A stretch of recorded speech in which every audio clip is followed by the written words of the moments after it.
కశ్మీర్లో జరిగిన ఉగ్రదాడిలో హైదరాబాద్లో పనిచేస్తున్న కేంద్ర ప్రభుత్వ ఉద్యోగి మృతి చెందాడు. కోఠీలోని సబ్సిడరీ ఇంటెలిజెన్స్ బ్యూరోలో సెక్షన్ అధికారిగా పనిచేస్తున్న మనీష్ రంజన్ను ముష్కరులు పొట్టన పెట్టుకున్నారు.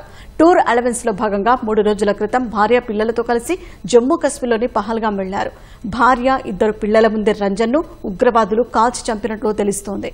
కుటుంబ సభ్యులను మాత్రం వదిలిపెట్టి ఆయన ఐడీ కార్డు చూసి మరీ చంపారని చెబుతున్నారు. బీహార్కు చెందిన మనీష్ రంజన్ ఉద్యోగరీత్యా హైదరాబాద్లో నివాసం ఉంటున్నారు.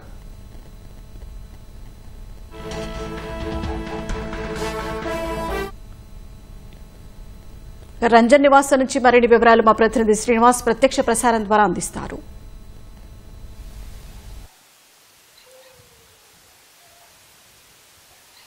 కశ్మీర్లోని ఉగ్రవాదుల కాల్పుల్లో ఏదైతే పహల్గాంలో జరిగిందో ఉగ్రవాద కాల్పుల్లో హైదరాబాద్లోని ఐబీలో పనిచేసే ఒక సిబ్బంది అంటే సెక్షన్ ఆఫీసర్గా పనిచేస్తున్నారు ఆయన మనీష్ రంజన్ అనే వ్యక్తి. ఆయనని ఉగ్రవాదులు భార్య పిల్లల ఎదుటే దారుణంగా కాల్చి చంపారు. ప్రస్తుతం మనం ఆయన ఉండే క్వార్టర్స్ వద్ద ఉన్నాం. జూబ్లీహిల్స్లోని ఆయన ఉండే క్వార్టర్స్ వద్ద ఉన్నాం. ఇదే క్వార్టర్స్లో ఆయన ప్రస్తుతం మనం ఈ దృశ్యాల్లో చూస్తున్నాం. ఇదే క్వార్టర్స్లో ఆయన భార్య 2 పిల్లలతో కలిసి నివాసం ఉంటున్నారు.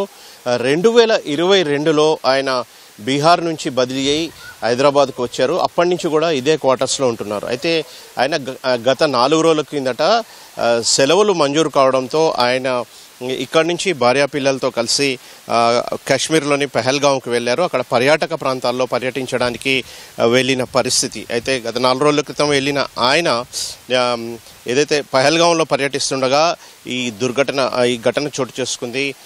ఉగ్రవాదులు ఆయన్ని పహల్గాంలోని భార్య పిల్లల కళ్ళ ఎదుటే దారుణంగా తుపాకీతో కాల్చి చంపిన పరిస్థితి. అయితే ఆయన అక్కడికక్కడే మృతి చెందారు. అయితే ఈ విషయం తెలిసిన వెంటనే ఈ క్వార్టర్స్లో ఉన్న ఆయనతో పాటు నివసిస్తున్న వారు కావచ్చు, ఐబీలో పనిచేస్తున్న వారు కావచ్చు, అయితే మొత్తంగా అందరూ కూడా ఒక షాక్కి గురైన పరిస్థితి. శోకసంద్రంలో మునిగిపోయారు. ఆయన కుటుంబ సభ్యులు తీవ్ర విషాదంలో మునిగిపోయిన పరిస్థితి.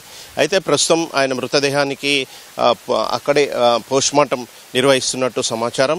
అయితే పోస్ట్మార్టం పూర్తి అయిన తర్వాత మృతదేహాన్ని తిరిగి హైదరాబాద్ తరలిస్తారా లేదా బీహార్లోనే ఆయన స్వస్థలానికి తరలిస్తారా అనేది ఇంకా స్పష్టత రావాల్సి ఉంది. ప్రస్తుతం అయితే ఈ విషయం తెలిసిన ఆయన కుటుంబ సభ్యులు పూర్తిగా శోకసంద్రంలో మునిగిపోయారు. ఏదైతే క్వార్టర్స్ ఉందో అక్కడ భార్య 2 పిల్లలతో మాత్రమే ఆయన కలిసి ఉంటున్నారు. ఇతర కుటుంబ సభ్యులంతా కూడా బీహార్లో ఉన్నట్లు తెలుస్తుంది. అయితే ఈ విషయం తెలుసుకున్న కుటుంబ సభ్యులు ఒక్కసారిగా షాక్కి గురైన పరిస్థితి. క్వార్టర్స్లో ఉంటున్న వారు కూడా మొత్తం అసలు పూర్తిగా విషాదంలో మునిగిపోయారు. ఇది వారు పూర్తిగా ఇంకా నమ్మలేకపోతున్నామని చెబుతున్న పరిస్థితి అయితే ఉంది.